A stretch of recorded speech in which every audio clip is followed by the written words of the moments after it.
कि बिहार सरकार में पीएचडी विभाग के जो मंत्री हैं संजय कुमार सिंह, वो महुआ से विधायक भी हैं,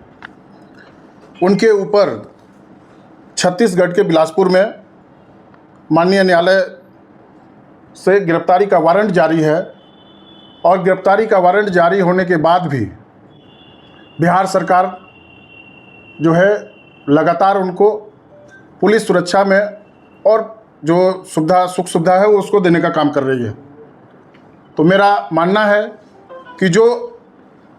भी व्यक्ति जो दोषी है या गिरफ्तारी का जिसके ऊपर वारंट है, उसको संवैधानिक पद पर 1 मिनट भी रहने का अधिकार नहीं है। 2-3 मामला मेरे संज्ञान में आया है। एक जो अभी हम आपको जो बता रहे हैं छत्तीसगढ़ का जो मामला है, उसमें बिहार के ही रहने वाले राजीव नगर, जहाँ पर रोड नंबर 17 में उनका आवास है, उसमें एक ज़मीन का जो है पावर ऑफ अटर्नी लिया गया था कलकत्ता से, जिसमें 2 करोड़ 20 लाख रुपए का डील हुआ था। उसमें 22 रुपया शब्दों में लिखा गया और बगल में जो वो बॉक्स था उसमें 2222 शून्य शून्य कर करके लिखा गया है। और वो एक इन्वेलप में रख कर करके, जिससे पावर ऑफ अटर्नी लेना था, उसके पत्नी के हाथ में दे कर करके, और इन्होंने फर्जी तरीके से ज़मीन का पावर ऑफ अटर्नी लिया था। उसको बाद में जब वो राशि का चेक बाउंस हो गया, उसी केस में 3 बार माननीय न्यायालय के द्वारा जमानती वारंट जारी किया गया था। जब राजीव नगर थाना को यह सूचना दिया गया वहाँ छत्तीसगढ़ के बिलासपुर के न्यायालय के द्वारा, ये आप लोग के सामने है अभी जो स्टेटस है, इसमें लास्ट 26/2 को धारा 138 प्रकरण लिखित अधिनियम के तहत अभियुक्त को गिरफ्तार करने का वारंट जारी किया गया है। तो इसमें नरेंद्र झा के द्वारा भी वीडियो जारी किया गया है और मेरे पास भी संपर्क किया गया, उनके द्वारा लिखित आवेदन भी दिया गया बिहार सरकार के माननीय मुख्यमंत्री जी को, डीजीपी साहब को, लेकिन अभी तक कोई कार्रवाई नहीं हुआ। और इसी में एक सूचना जो माननीय न्यायालय के द्वारा राजीव नगर थाना को दिया गया है, उसमें लिखा गया है राजीव नगर थाना के द्वारा कि महाशय वारंटी संजय कुमार सिंह, पता राजीव नगर रोड नंबर 17, अभियुक्त घर पर उपस्थित मिले, उन्हें न्यायालय द्वारा निर्गत वारंट की जानकारी दी गई एवं वारंट की प्रति लेने से उन्होंने स्पष्ट रूप से इनकार किया है। मतलब उनके संज्ञान में ये मामला है कि मेरे ऊपर गिरफ्तारी का वारंट जारी है, उसके बावजूद ना तो उन्होंने न्यायालय का सम्मान किया, न ही न्यायालय में उपस्थित होकर अपनी बात को रखने का काम किया है। तो मैं एक तो ये मामला हो गया। दूसरा चीज़ है आपको कि पिछले कई दिनों से मीडिया के कई साथियों को फ़ोन कर करके, उसका रिकॉर्डिंग भी हमारे पास है, मैं उसका रिकॉर्डिंग भी जारी करूंगा। कई मीडिया के साथी जो हाजीपुर में, अभी आपने देखा होगा कि राष्ट्रीय जनता दल के पेज से भी चला था कि 11 लाख रुपया माननीय मंत्री जो है वो कैश ले रहे हैं फ्लैट के एवज में, जबकि जो व्यक्ति संविधान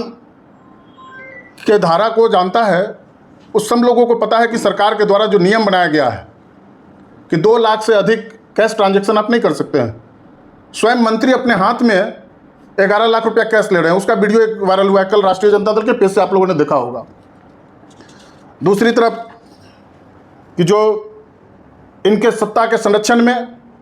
शराब का व्यापार फल फूल रहा है महुआ और वैशाली जिला के अंदर, इनके साथ रहने वाले लोग जो इनके रिश्तेदार भी हैं, उनके ऊपर 14 तारीख को हाजीपुर के औद्योगिक क्षेत्र थाना में एक मामला दर्ज होता है, जिस पर ऑलरेडी 2024 से पहले से भी वो मामला दर्ज रहा है और लगभग 13 मामलों में 50,000 का इनामी जो इनके चैम्बर में इनसे गुफ्तगू कर रहा है और उनसे हो सकता है कि शेयर बांटने का चर्चा। सिंह एक व्यक्ति हैं जो 44 कांड संख्या 44 2026 औद्योगिक क्षेत्र थाना में मामला दर्ज हुआ है। 8,000 से भी अधिक लीटर शराब जब्त हुआ है, इनके चैम्बर में इनसे गुफ्तगू कर रहा है। और इसी बीच में राहुल सिंह है, ये दोनों जो शराब तस्करी के मामले में लगातार वारंटी रहा है, इनके साथ मिलकर करके और सत्ता का संरक्षण प्राप्त है इन लोगों को। जिस तरीके से लगातार पिछले 100 दिनों से अधिक हो गया हम लोगों के नेता आदरणीय तेजस्वी प्रसाद यादव जी ने कहा था कि हम लोग 100 दिन के बाद जो भी मामला आएगा उसको हम लोग पहले देखेंगे, उसके बाद इस पर बात करेंगे मीडिया के साथियों से। ये आप देख लीजिए, दूसरी तरफ जो है सत्ता का इतना नशा है कि इनके रिश्तेदार जो जिनके ऊपर शराब तस्करी का मामला है वो हथियार लेकर के खुलेआम बैठे हुए हैं। क्या यह अवैध हथियार है या लाइसेंसी हथियार है, इसका जवाब माननीय मंत्री को देना चाहिए। दूसरी तरफ आप देख लीजिए कि चुनावी हलफनामा में जो इन्होंने दिया था कि भाई हमारे ऊपर 2 केस है, और इसी बीच में एक व्यक्ति के द्वारा लगातार हम लोगों से संपर्क किया गया कि मेरा फ्लैट का पैसा लेकर करके, और फ्लैट जो है वो नहीं दे रहे हैं। उन्होंने ही वीडियो जारी किया था और हम लोगों के पास भी भेजा था कि 11 लाख रुपया का कैश ट्रांजैक्शन और लगभग 32-33 लाख रुपया का जो है वो अमाउंट अकाउंट में लेने का काम किए हैं। लेकिन परसों रात में 12 बजे रात में उसको उसके घर से बुलवा करके और उसके साथ बैठ कर करके मुंह में एक दूसरे को मिठाई खिला रहे हैं,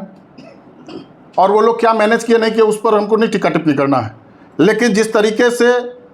छत्तीसगढ़ का मामला हो जिसमें वारंट जारी हो, जिस तरीके से शराब तस्करी में जो लोग संलिप्त हैं उनके ऊपर जो उनका सत्ता का संरक्षण प्राप्त है उस पर कार्रवाई सरकार करेगी या नहीं, इसके लिए आज हम लोगों ने देखा कि आप लोगों के सामने ये बात को जो है हम लोग रखने का काम करें। दूसरी तरफ आप देख लीजिए कि चुनावी हलफनामा में उन्होंने दिया है कि मैट्रिक, इंटर और ग्रेजुएशन इन्होंने पास किया है, लेकिन इनका जो डेट ऑफ बर्थ है वो मैंने सूचना के अधिकार से निकाला तो उसमें पता चला कि ये व्यक्ति 2 डेट ऑफ बर्थ इनका है। 11/2/80 के तहत इन्होंने क्लास 9 में वैशाली हाई स्कूल महुआ में नामांकन कराया 1993 में, उसमें 11/2/80 इनका डेट ऑफ बर्थ है।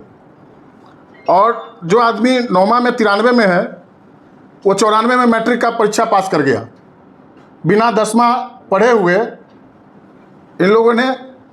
फर्जी तरीके से किया है या क्या किया है, इन लोगों को जवाब देना चाहिए। 94 में बिना 10वां पास किए हुए मैट्रिक पास कर गई है। दूसरा स्कूल बदल कर करके डेट ऑफ बर्थ बदल करके 12/4/79 डेट ऑफ बर्थ बदल कर करके इन्होंने मैट्रिक पास किया 94 में। 2000 में इंटर पास करते हैं और 2016 में ग्रेजुएशन पास करते हैं। नाम भी बदल दिए, संजय कुमार सिंह के जगह संजय कुमार, पिता का नाम सेम है रामनाथ सिंह, पता भी सेम है, लेकिन डेट ऑफ बर्थ इन्होंने बदल कर करके